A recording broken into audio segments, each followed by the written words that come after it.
Alright, I have technically watched this trailer, but it was without sound. So I haven't watched the trailer with sound. So I've saved the trailer with sound for here right now. It looked awesome. Everything looked very clean and good. I mean, Kitties was screaming in my DMs about all this. Awesome minutes, I'm not saying it, holy fuck, yes. So, but as it says here also, the trailer does not reflect actual gameplay experience. The on-screen text and voiceovers are not present in the game. So, they've added their own on-screen text and voiceovers to make this trailer look more appealing to people, basically. Oh, look, it's Arcanine and Growlithe. And it's Eevee. Oh, I know, it's Dealing, sorry. And Houndoom and Houndourge. Oh, and it's the Paldean and Woopas. The Snova, the Gyarados, the Honchkrows and Murkrows. And I guess this is like the main city center with Attention, the please. hi today. Treasure hunt. Treasure hunt? Travel across Paldean. Paldia. That's the new region name. Get to know the region. Oh, it's Mareeps. Fly, Mimsy. Honestly, the music is a little bit more hype. The rich culture? Yes. The culture. Where's my culture outfit? The Fletchling? Oh, it's Fido and Slackings. Cacturne, Dragonair, Panko, Mismagius, Cubchoo, Pikachu, Pachirisu, that one. Oh yeah, some of these characters are unnamed, but they're in there. Who will you meet? I don't know. A lot of these people from the looks of it. The ultimate quest, catch them all. Pokemon Master. With you will be your Pokemon. Ooh. Grow together. Yes. Grow together. Become strong. Oh, it's Noivern. This is trading. That's a Hive Beam. Oh yeah, this is the new gimmick, isn't it? The Terastal forms, or however you say it. Which is actually, like, ooh. We'll go into more details about this in a bit. They got articles. Oh yes, these are the legendaries. Let the treasure hunt begin.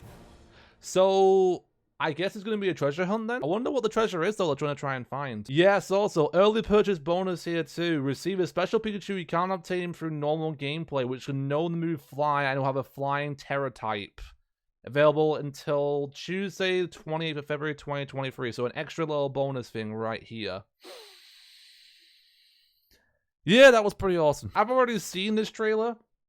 I hadn't experienced the commentary / music as well.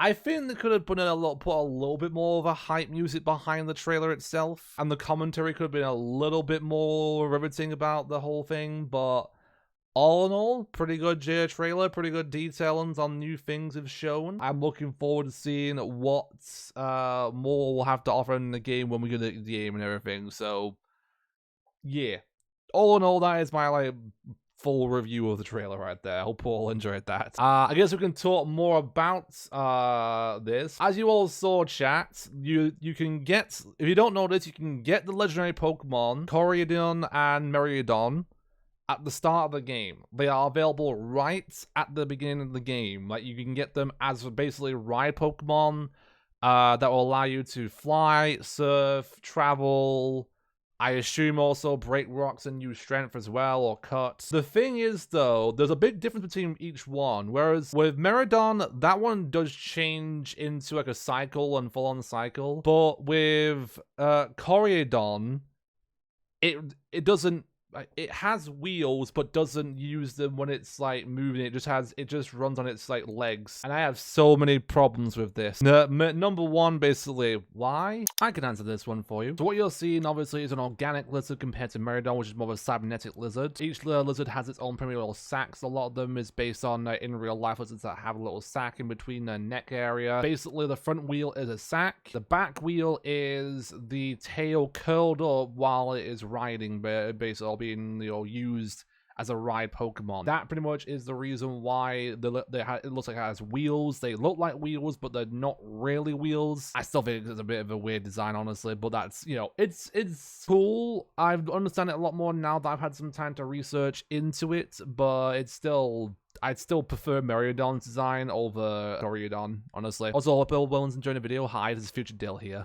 Oh yes, and another tweet about this as well. People are comparing Pokemon to Mega Evolution back. Yeah, I did see that, and honestly, I feel like the new crystallization form is going to be quite fun to utilize, especially with the fact that you can change typing. Mega Evolution, it had its moments, but it will never come back, I don't think. It's just one of those things that will remain back in like Gen 6 and that's it. Anyway, yeah, speaking of the new forms, so this is called the Terastal phenomenon, which allows you to terastalize your Pokemon, giving them a boost in their stats and its moves, and also allows them to change type as well. As you can see right there, Pikachu can turn into a flying type, Eevee can move like a grass type and a water type. It's pretty freaking cool. It also sounds quite broken because basically you could change the typing of a lot of Pokemon. Yeah, and competitive especially, if they allow this as well, would be quite interesting to see because imagine you get a Shedinja, you change it to an electric type, and you attach an air balloon to it. Yeah. Or what tactic? Yeah, we yet to know a limit about what you can do with this phenomenon. We'll probably learn more after in maybe a new trailer or when the games themselves come out. Pokemon content creator also shared this. The games are getting a mini-map, which, considering the size of the maps, I think it's very much a nice little breath of fresh air for a lot of people. It means that we won't have to constantly open the map all the time for knowing where the fuck we're going. I like how someone just put a lot in the comment where GTA Pokemon Real. Imagine GTA mixed with Pokemon, chat. Another feature for the game as well, chat. Pokemon Scarlet and Violet games can be played in any order, which means you can go to any one of the Pokemon gyms and battle them, regardless of what supposed order they're supposed to be in. Which makes it a lot less linear, because a lot of the Pokemon games in the past, you've had to follow a certain path and battle a certain gym each time around. It does make me wonder, though, about the scaling for each of the gyms. Like, will the gyms like have the same kind of levels they would normally have in the order they should be played through, or will there be a scaling for each gym for like depending on which one you battle first? Will there be a way where if you battle a certain gym first, they'll have the lowest level Pokemon and then it will go up and up and up with each different one you battle? Or will it just be who gives a flying fuck and you can literally battle all of these like gyms the level that they are at, and you have to try and beat them however. Because if that's going to be the case, it's going to be interesting for like a challenge run, honestly. I will say also, it would be kind of cool if the difficulty setting was also set in these games. I mean, I've been wanting Pokemon hard mode for a while now. More news on Scarlet and Violet from Nibel here. 8 gyms confirmed. Some new Pokemon will have new Paldean forms, which we'll go through in a bit. Pokedex is greatly expanded, which means it's going to be a big Pokedex. Will it be a national dex? They haven't really confirmed that. There is multiplayer as well, chat, so you can literally explore the entirety of the game with friends. Kitty's already mentioned that he wants to play with me. Getting into some of the Pokemon that were revealed. The first Pokemon here which was revealed is called Sea Titan. It is an ice-type Pokemon that is owned by one of the gym leaders in the game. Quite a unique, interesting style as well for this Pokemon. I'm wondering if this is like an evolution from a Pokemon, or if this is like a standard single form Pokemon and it will be able to just like catch it as it is. That's what I'm kind of curious about.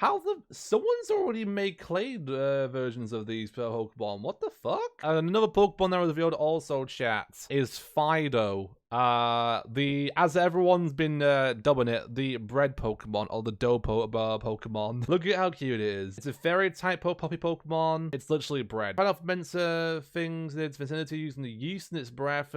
Said use is useful for cooking, so this Pokemon has been protected by people since long ago. Chat, it's literally a bread Pokemon. It's bread. I'm curious if this Pokemon will evolve as well. If it evolves, will it become a huge, big chunk? A new form for Wooper, chat. Wooper is getting a Paldean form, which will beg the question then, will we get more Paldean forms? It does look very cute. It is a poison and ground type as well, chat. Instead of being a water and ground type, it is a poison and ground type. I'm also very curious about what Paldean Quagsire will be, or if it will be named something else entirely. Raid battles are making a return as well on Scarlet and Violet, chat, with Terran Pokemon being able to found rather than Dynamax Pokemon. So if you want to try and get a nice good collection of Terra Pokemon, chat, You can do it via the raid battle system. And official artwork for the Paldean region. This map looks massive. It looks so big. What the fuck? Apparently, this region down there is where you start off. You got numerous ponds around here. You've got an entire like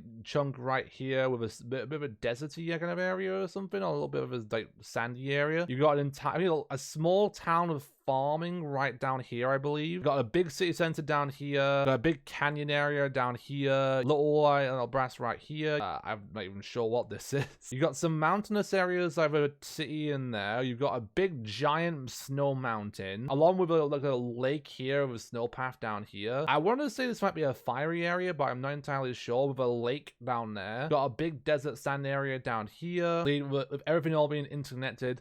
And then not to mention that this big swirling vortex area down here, which I don't know what's inside. It could be anything. There's like that's all I have to say, that there's like a giant swirling vortex in the middle of all this. Maybe this is where you encounter the Terra Pokemon, or maybe this is where the secret legendary Pokemon will be hiding in. Anyone else want to put out their theories? Feel free to. Ah yes, bit of quality of live chat. Also, the Rotom phone is coming back. A little bit of an extra feature. Don't know if you can tell, it's just that. The middle center bit glows, and that's it. Oh yeah, also, praise the new Whooper God as well. The trailer did reveal some new people, some new characters. The guy that you saw talking there on the pedestal is called, hang on, I'm covering the name. Clavel, who is the director of the academy who I guess you're like being taught at, and leads off the start of the treasure hunt in Paldean, which is cool. We have another character down here with a really wacky hairstyle that kind of reminds me of the hairstyle for Pokemon Colosseum protagonist, called Jacques, who is a teacher in your homeroom, developer of the Pokédex app on your Rotom phone. You also have another person here called Arvin, who's an upper class member of the academy you're working at, or you'll be at, and will be frequently asking for your help and things. Hopefully it won't be too annoying. And then we have another character down here called Penny, who will be in the same grade student academy and is a very shy person. Kind of looks a bit like Todoroki though, I'm not gonna lie. More characters that weren't named as well. We got a character here who could either be a gym leader or could be another trainer that you encounter throughout the game. We also have a Grusha, who is a gym leader. An ice type gym leader, in fact, who has the Sea Titan Pokemon that you saw. Also, for context, it's a he as well. I'm very intrigued in seeing what the other gym leaders as well will be. We have confirmed then that there is going to be an ice type gym, so that's one part gym down. I'm hoping they'll be quite different from Sword and Shield. I'm also hoping that they'll take what they did in Sword and Shield and they'll have exclusive like gyms, or maybe they'll just like say fuck it and they'll make every single gym a different each game. There's also this guy right here, so who I assume is another teacher. They didn't confirm his name, but you have the big suspenders, and also obviously got a very unique mustache, distinguished eyebrows, and yeah, I think that's pretty much all I had really to like find, honestly. I did see something about possibly we might end up having like 3 different campaigns for the Pokemon game itself, but that's pretty much it for all the Pokemon news. Honestly, I'm very much looking forward to the games coming out. They come out in November. I'm hoping that they'll be refined and finished and properly, like, very well playable as well. And I'm also hoping we'll get some more news without the games and maybe some gameplay. We'll see. I'm looking forward to all this. I'm looking forward to Pokemon. I'm looking forward to Gen 9. And I hope everyone else in the chat is as well. I hope everyone enjoyed all the key news. Hey, if you're watching on the YouTube video, because I'm probably going to make this into a YouTube video, make sure to like, comment, and subscribe. Ha.